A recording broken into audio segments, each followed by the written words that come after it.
Bueno, y lo hemos informado, hay preocupación por el alza inflacionaria que está afectando a nuestro país y las autoridades están buscando distintas fórmulas para poder contrarrestarla. Vamos a conversar de este tema con Bernardita Silva, ella es gerenta de estudios de la Cámara Nacional de Comercio. Bernardita, gracias por estar con nosotros acá en Mega Noticias Alerta. Buenos días. Hola, muy buenos días, gracias a ustedes. Bernardita, lo primero, ¿cuál es la proyección sobre esta alza inflacionaria? ¿Van a seguir subiendo los precios? Bueno, dado el contexto que estamos viviendo, sobre todo por la crisis entre Ucrania y Rusia, ¿no es cierto?, que por el minuto no se ve que hay una solución del conflicto, vamos a seguir teniendo altas presiones en los precios por el tema de oferta que produce este conflicto, produce restricciones en la oferta y al tener restricciones en la oferta los precios suben. ¿Y de qué productos estamos hablando? Porque sabemos que está, por ejemplo, harina, aceite, pero ¿podría influir en otros productos también?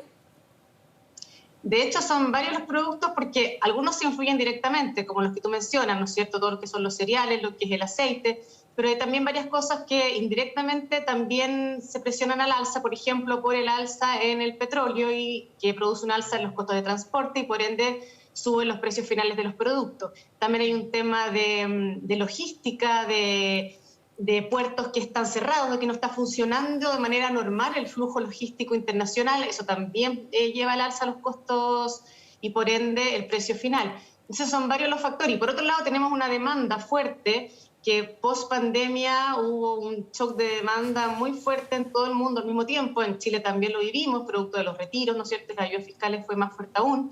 Y esto también presiona al alzar los precios hacia arriba. Entonces, tanto por el lado de la demanda como por el lado de la oferta, tenemos un aumento significativo en los precios, sobre todo como estamos hablando ahora de los temas de los alimentos. Sí, por eso te quería preguntar, por el tema de la oferta, porque desde la Cámara Nacional de Comercio se ha señalado que hay problemas en ciertas áreas o productos en términos de la oferta. ¿Cuáles son esos productos y por qué? A ver, tenemos en lo que son alimentos, los productos que han tenido mayores alzas son todo lo que es aceite. Ahí es porque Ucrania exporta cerca del 50% de lo que es el aceite de girasol a nivel mundial. Entonces ahí se presiona el precio del aceite. Por otro lado está todo lo que son los cereales, que también es un gran productor de cereales. Y ahí después entonces tenemos todo lo que es aceite, cereales, las carnes también han tenido un fuerte aumento en sus precios por temas de oferta tanto en Argentina como en Brasil, que son nuestros principales países de donde importamos nosotros la carne. Y esto también va bajando hacia otros productos, como por ejemplo los sustitutos de aceite de girasol también suben porque la gente tiende a buscar un sustituto más económico. Y también, como te decía, el tema de los costos de transporte de todos los productos que son importados hace que tengamos estas alzas muy fuertes. Como te decía, aceite, carnes, tanto de vacuno como de pollo ha subido mucho. Y después tenemos temas más estacionales como tomate, plátano, que también han tenido alzas muy, muy significativas si uno se compara con el mismo periodo del año pasado. Claro, acá se combina finalmente la alta demanda y también los problemas de oferta, ¿no? Exactamente, o sea, tenemos como los dos factores que están presionando los precios hacia arriba. Por un lado, como tú decías, la demanda, tenemos una demanda fuerte que empezó a partir de la segunda mitad del año pasado y que sigue estando potente, y no solamente en Chile, fue como decía en todo el mundo al mismo tiempo. Y por otro lado, tenemos el tema de la oferta, donde están todo este tema del transporte internacional, la logística y el fuerte incremento que han tenido los costos de transporte junto con los costos de materias primas también son traspasados al consumidor final. ¿Se podría decir que es una tormenta perfecta la que se está viviendo en la Bueno, economía de yo nuestro país? decía que uno habla de la tormenta perfecta porque, claro, uno siempre dice los precios como economista pueden subir porque están habiendo presiones por el lado de la oferta o porque están habiendo presiones por el lado de la demanda, ¿no es cierto? Pero en este caso estamos teniendo presiones por ambos lados que hacen que los precios suban. Sí, y con respecto a algunas medidas que se han planteado, te quería preguntar qué es lo que piensa la Cámara Nacional de Comercio en relación, por ejemplo, a disminuir el IVA de los productos de la canasta básica. Personalmente nosotros no estamos de acuerdo con tener IVAs diferenciados. Creo que eso puede complicar más a veces los escenarios económicos. Lo mismo que fijación de precios, tampoco son buenas políticas. Yo creo que uno puede quizás ir por otro lado de ayuda en la canasta básica a las familias más necesitadas para que puedan acceder a los alimentos necesarios.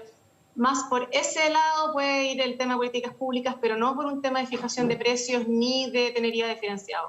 Claro, es que eso te quería preguntar, porque por un lado está el tema del IVA, que algunos proponen poder bajarlo, estamos hablando de los productos de la canasta básica, y por otro lado está la fijación de precios. Puntualmente, con respecto al ítem fijación de precios, ¿tú crees que no es el camino adecuado? No, yo creo que no es el camino adecuado. Cuando uno fija precios también se produce mucho tema por detrás, desde mercados negros, ¿no es cierto?, etcétera. No es una política económica que nosotros creamos que es buena. Pues decía que es mucho mejor una ayuda que vaya más directamente a las familias que más lo necesitan en la compra de alimentos que hoy, ¿no es cierto?, están siendo demasiado caros para ellos.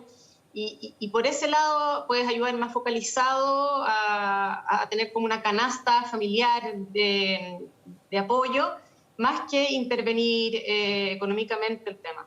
Bernardita, porque se ha hablado también, ahora están en plenas negociaciones la Central Unitaria de Trabajadores y el gobierno, viendo el tema del salario mínimo, y antes de ir con respecto a ese tema, se ha hablado de crear una canasta básica protegida. ¿Estás al tanto de eso? Y también, ¿cuál es tu parecer con respecto a que se protejan ciertos productos? Siempre que no sea con fijación de precio. Yo creo que el tema va más a quizás dar ciertos subsidios o ayudas directas a comprar productos que hoy que son de primera necesidad y que hoy están demasiado caros.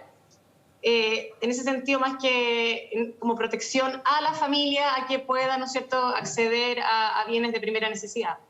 Con respecto al salario mínimo, ¿cómo observa el gremio, cierto, la Cámara Nacional de Comercio, finalmente que pueda incrementarse a 400.000 pesos ya para el mes de septiembre? A nosotros lo que más nos preocupa es el impacto que puede tener esto en las empresas de menor tamaño. Las grandes empresas, claro, las grandes empresas hoy no tienen tanto, la mayoría paga sobre el salario mínimo. Son las pymes las que se pueden ver más afectadas, y por eso nosotros hemos dicho que esto hay que hacerlo con una conversación tripartita, ¿no es cierto?, privados, la parte pública y los trabajadores. Nosotros en el pasado hemos hecho este tipo de conversaciones y han sido muy eficientes, y la idea es que nos sentemos todos en una mesa a ver cómo podemos solucionar este tema de una manera que no golpeemos muy fuerte a las empresas de menor tamaño, como si vamos a hacer esto, hacer este tipo de cosas graduales, porque sobre todo si tú haces esto de manera muy abrupta, el golpe es mayor aún. Hay que pensar que las empresas de menor tamaño ya están enfrentando hoy día aumento en sus costos de materias primas, presión inflacionaria, y un aumento en el salario mínimo es otro costo que le pones en la mochila. Y en ese sentido, Bernardita, con respecto a ciertos subsidios, también está sobre la mesa poder subsidiar ciertos productos como el pan, también las legumbres. ¿Qué opinas tú sobre eso? Bueno, ahí lo que te mencionaba, yo creo que la línea va más por ese lado, más que no fijar precios ni IVAs diferenciados, sino que ayudar, como tú dices, con subsidios para ciertos productos que son de primera necesidad. ¿Cuáles podrían ser esos productos? Es algo que, bueno, como los productos que más han subido, que son de primera necesidad, como puede ser el pan, como puede ser el aceite, como puede ser, ¿no es cierto?, el té, pollo. Ahí bueno, hay que ver cuál es, un poco, no sé si te acuerdas cuando empezó la pandemia y se hacían estas cajas que le llegaban a las familias con productos de primera necesidad.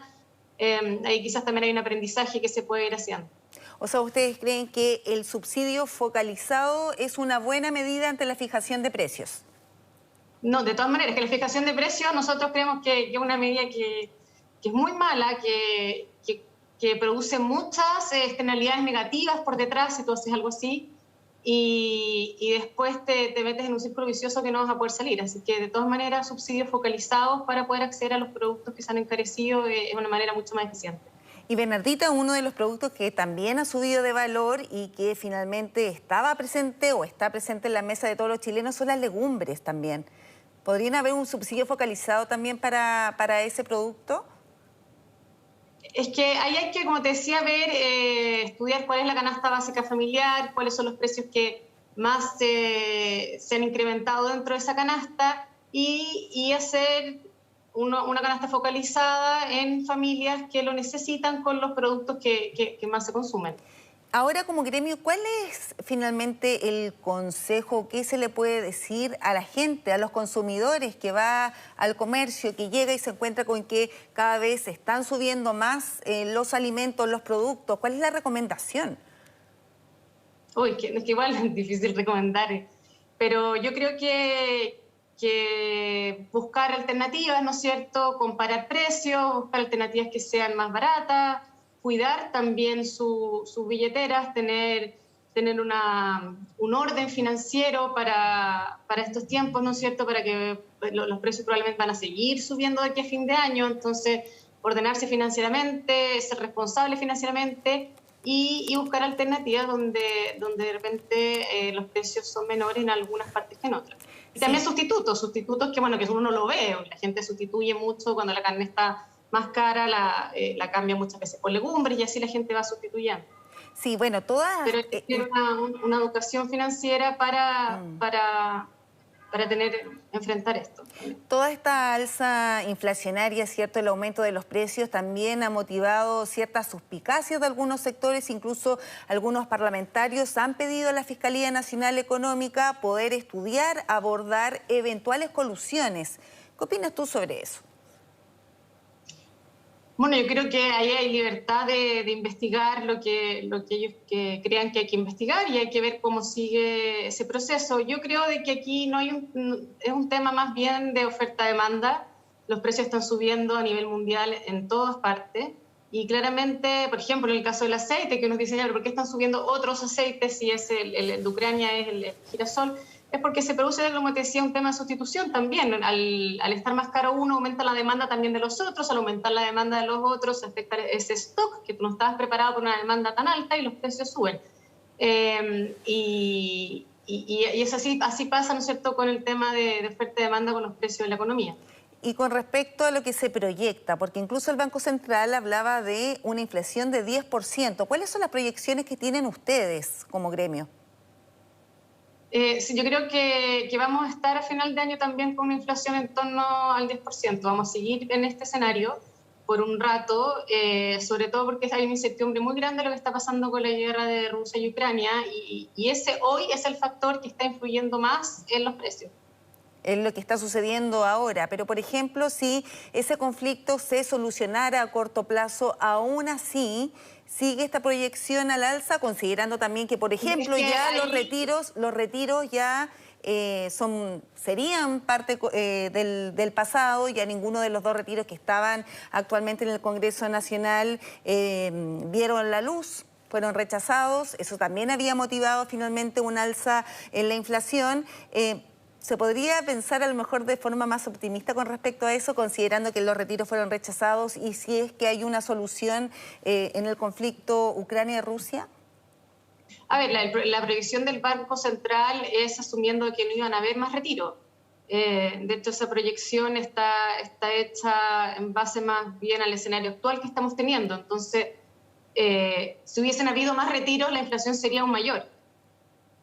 Claro, hubiese sido de 15%, incluso decían algunos expertos. Claro, entonces ahí el escenario decía aún peor. Así claro. Que... ¿Y cómo observan finalmente el rechazo de estos dos proyectos? No, de todas maneras, por nuestro lado creemos que fue una buena decisión rechazar ambos proyectos. No podemos seguir inyectando liquidez al sistema, menos por el tema de la inflación y también por el tema de que es la plata de la gente. Estamos aquí después liquidando las pensiones futuras y ahí personalmente también creo que no podemos seguir usando las pensiones para solucionar temas puntuales como los que estamos viendo ahora. Claro, porque uno de los proyectos, que era el proyecto acotado del gobierno, iba precisamente a pagar deudas, algunas deudas que tienen que ver con el comercio que tenía la gente. ¿Ustedes también no eran partidarios de ese tipo de proyecto acotado que estaba destinado a pagar ciertas deudas? Es que el tema va más por qué plata estamos usando para pagar deudas. No usar fondos para tus pensiones futuras para pagar deudas de consumo. Ese es el tema que tenemos que tener cuidado, porque estamos liquidando un sistema que después, claro, ahora quizás en el corto plazo la medida es bastante populista y gusta, pero después ¿qué va a pasar en el largo plazo cuando la gente se jubile y no tenga con qué jubilarse? Bernardita, Entonces, es el no usar ese tipo de fondos porque no están destinados para eso, no fueron hechos para eso. Bernardita, y este efecto inflacionario, ¿cómo ha repercutido también en que la gente se siga endeudando? ¿Se ha visto eso, digamos, en el rubro, en el gremio? Bueno, de hecho, la deuda de los hogares bajó, según el último informe del Banco Central que salió esta semana. La deuda de los hogares bajó también por el tema de la mayor liquidez que hubo, donde mucha gente usó estos recursos para pagar deuda. Entonces, en ese lado, la deuda de los hogares ha bajado, pero por otro lado también cayó el ahorro de los hogares. Entonces, ahí hay que ver cómo... Aquí creo que el mayor desafío para adelante es recuperar empleos, pero empleos formales y de calidad, porque si estamos recuperando empleo, por ejemplo, lo que salió esta semana de la encuesta de empleo de la Universidad Católica, que fue una buena noticia porque se recuperaron empleos, pero cuando uno ve bien el tipo de empleo que se recuperaron fueron sobre todo empleos independientes, cuenta propia, no empleos asalariados. Que muchas veces son empleos son de menores salarios o más precarios, y en la misma encuesta también un gran porcentaje de personas decía que estaba con ingresos que estaban cerca de un 50% por debajo de lo que era prepandemia. Entonces, aquí a eso le sumamos el tema de la inflación, que hace bajar mucho lo que son las remuneraciones reales, del poder adquisitivo de lo que tú ganas disminuye. Entonces, aquí el mayor desafío es cómo recuperamos empleos formales, de calidad, bien pagados, y cómo hacemos también recuperar las confianzas para que las empresas vuelvan a invertir. Nosotros tenemos un catastro de inversiones donde la mayoría de los proyectos están en estudio y no se materializan. Hay muchos proyectos que no se están materializando. Inversión es empleo, y empleo, ¿no es cierto?, es aumentar el bienestar y el poder adquisitivo de la gente. Bien, Bernardita, te queremos agradecer que hayas estado con nosotros acá en Mega Noticias Alerta, bueno, analizando finalmente la coyuntura económica, qué va a pasar con los precios, algo que preocupa, por supuesto, a las familias de nuestro país. Que esté muy bien, que tengan muy buenos días. Muy buenos días también, gracias. Chao. Chao.